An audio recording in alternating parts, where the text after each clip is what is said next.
Assalamualaikum dan salam Sarawakku sayang. Buletin Ukas edisi tengah hari 22 Jun 2020 bersama saya, Lia Amira Anorigos.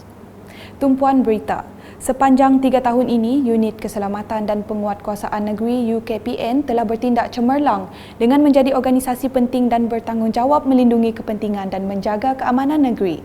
Ketua Menteri Datuk Petinggi Dr. Abang Haji Abdul Rahman Zohari Tun Datuk Abang Haji Openg berkata, ini terbukti apabila UKPN telah berjaya dalam beberapa operasi pencegahan dan keselamatan selain memberikan latihan kesedaran kepada rakyat di seluruh Sarawak. I am given to understand that you have opened 25 investigation papers, seized about 6,000 logs, 13 heavy machineries, and 3 lorries that led to 76 people being charged in court. I believe this exercise has significantly impacted and reduced illegal logging activities in the Batang Rajang Basin. The Op Jong Kong, covering mainly the Batang Rajang area, is a good example of a well-conducted operation to thwart unlawful extraction of timber that can lead to environmental degradation and loss of state revenue. Beliau berkata demikian dalam perutusan sempena ulang tahun ketiga UKPN di pejabatnya pagi tadi.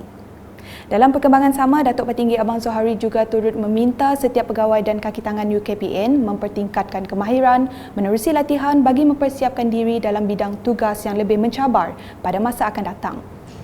UKPN officers are requested to undergo various types of training programs to enhance their decision-making skills and improve their performance in the discharge of their duties.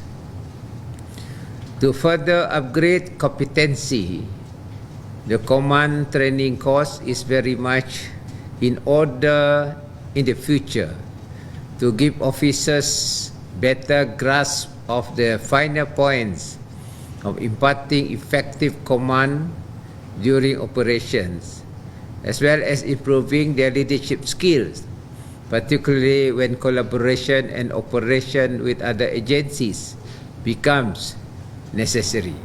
Berita seterusnya. Kerajaan Sarawak telah memberi kepercayaan kepada Jawatan Kuasa Kemajuan dan Keselamatan Kampung JKKK melaksanakan projek bernilai sehingga RM200,000.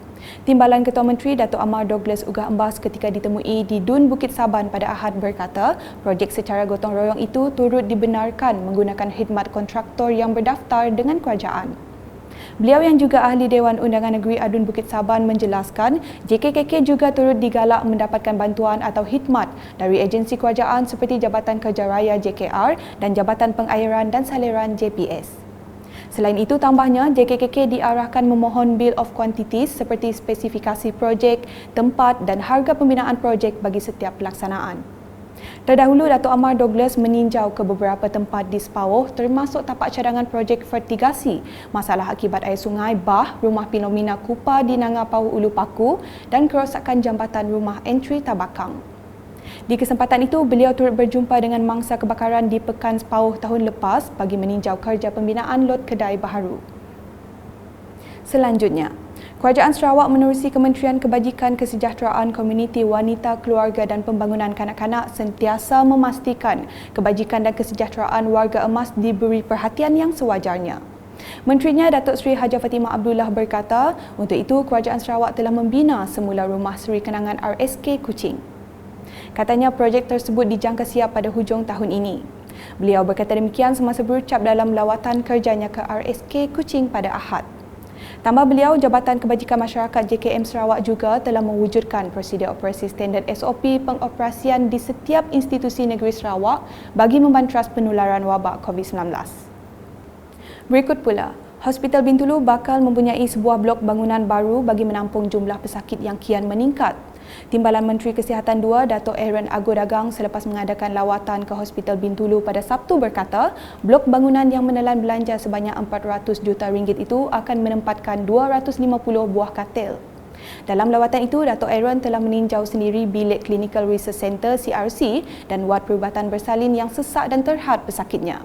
Namun beliau berpuas hati dengan fasiliti yang disediakan bagi membuat saringan mengesan wabak COVID-19.